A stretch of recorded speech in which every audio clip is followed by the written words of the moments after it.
사실 일본은 신화부터가 야한 나라입니다. 유튜브에선 노딱을 조심해야 될 정도로 말이죠. 일반적인 신화와 달리 성교와 성기에 대한 표현도 직접적이고 성에 대한 묘사도 아주 노골적이라고 합니다. 일본의 포르노 산업은 시대를 초월해 에도 시대 때부터 이미 앞서 있었다고 하는데요. 에도 시대의 춘화는 당시 서구 사회에서도 외설적이라는 이유로 파문을 일으켰다고 합니다. 현재에 와서도 일본의 성문화는 수상하리만큼 발달해 일명 성진국이라고도 불리는데요. 어째서 유달리 일본은 성과 밀접한 이미지를 가지게 되었을까요? 그리고 정말로 일본엔 변태가 많은 걸까요?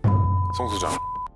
헨타이, 이 뜻은 우리나라도 크게 다르진 않은데요. 변태, 하지만 일본에서 헨타이는 보통의 상태와 크게 다른 것, 이상한 상태라는 뜻으로도 쓰이기 때문에 일본에서 이 변태라는 말은 더 넓은 의미로 사용되고 있습니다. 실제로 일본에서는 누구나 아무렇지 않게 자신을 변태라고 칭하기도 하는데요. 그러나 한국을 포함해서 외국에서의 변태는 보통 성적 취향이 이상한 사람의 뜻으로 쓰이고 있죠. 물론 이러한 일본의 남다른 인식은 애니메이션과 AV의 원산지가 본인들이라 그런 것일 수도 있습니다. 실제로 일본의 한 포털 사이트에서는 일본의 변태가 많다고 느끼는 이유를 다음과 같이 밝혔는데요. 일본에는 변태들이 양지에서 당당하게 활동한다라는 말이 있을 만큼 하쿠네미쿠와 10년 연애 후 결혼했다는 남성부터 교복 코스프레를 하고 번화가를 당당하게 다니는 사람까지 저마다 자신의 독특한 취미를 자랑스럽게 드러내는데 결코 주저함이 없었죠. 이렇게 일본에서 헨타이는 오타쿠의 상위 버전처럼 독특한 사람 정도의 의미로도 쓰이기 때문에 다른 나라에서 보는 시각과 자국 내의 시각 차이가 꽤 있는 것으로 보여지는데요. 이러한 일본의 문화가 애니메이션, AV 산업에 영향이 없진 않지만 그렇다고 해도 왜 이렇게까지 성에 관대한 걸까요? 앞서 말했듯 일본은 신화부터 앞서갔습니다. 보통의 신화는 성에 대한 묘사를 노골적으로 하지는 않죠. 일본의 신화에는 성에 대한 금기 같은 것이 아예 존재하지 않았습니다. 즉 일본인에게 성은 숨겨야 하는 부끄러운 일이 아닌 것이죠.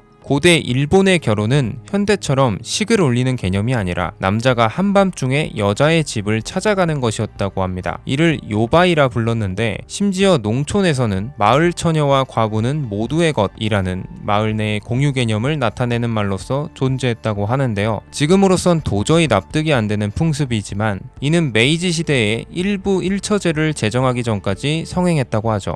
이혼조차 문서 한 장이면 바로 알 수 있어서 고대 일본은 아주 자유로운 성문화가 존재했다고 볼 수 있습니다. 무사들의 시대인 가마쿠라 시대 때부터 매춘이 성행했고 에도 시대에는 서민을 대상으로 그린 성 풍속화가 3만 점에 달할 정도로 성행했죠. 다시 말해 그들에게 성이란 부끄러운 것이 아닌 웃고 즐겨야 하는 것으로 인식되어 왔다라는 걸 의미합니다. 실제로 19세기 후반부터 국가가 매춘을 합법적으로 인정하고 관리하는 공창제가 실시되었고 성산업의 발달과 관대함은 일본의 전통적인 문화와 연장선에 있었다고 볼 수 있는데요. 그렇다면 일본의 변태가 많다고 생각하는 건 성문화의 차이를 이해하지 못하는 우리의 색안경일 뿐일까요? 현재 일본의 성문화는 단순히 성에 관대한 문화라고 말하기엔 이해하기 어려운 부분도 있습니다. 게임 속 캐릭터, 애니메이션이나 만화 속에 등장하는 캐릭터에 더 열광하는 모습, 일본의 성상품 중 하나인 로리콘에 열광하는 모습은 개방적인 성문화의 범주를 벗어난 변태적인 취향임은 부정할 수가 없습니다. 이렇게 사람이 아닌 캐릭터를 가까이하고 어린 여성을 성상품화하는 성향은 왜 나타나는 걸까요?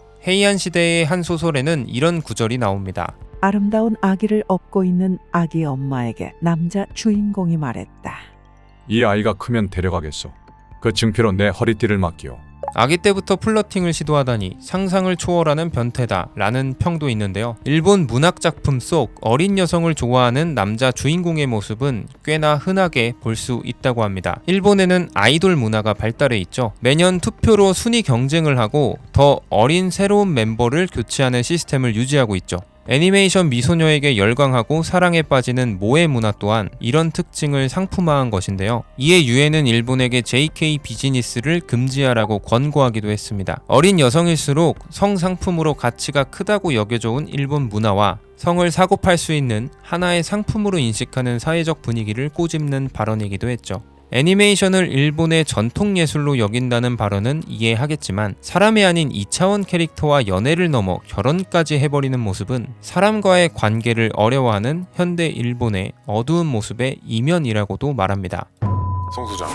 일본인은 자신의 성취향을 숨기려 하지 않는 성향이 있습니다. 오래전부터 성을 금기하지 않는 문화로 성은 부끄러운 일이 아니며 성적 취향은 개인의 기호일 뿐이라고 여겨왔죠. 우리가 세계 어느 나라보다 일본 변태를 더 많이 접할 수밖에 없는 건 자신의 성적 취향을 굳이 숨길 필요가 없는 문화, 성을 사고 파는 것을 부끄러워하지 않는 문화가 일본에 존재하기 때문이라고 볼 수 있을 것 같네요. 오늘도 영상 시청해주셔서 감사합니다.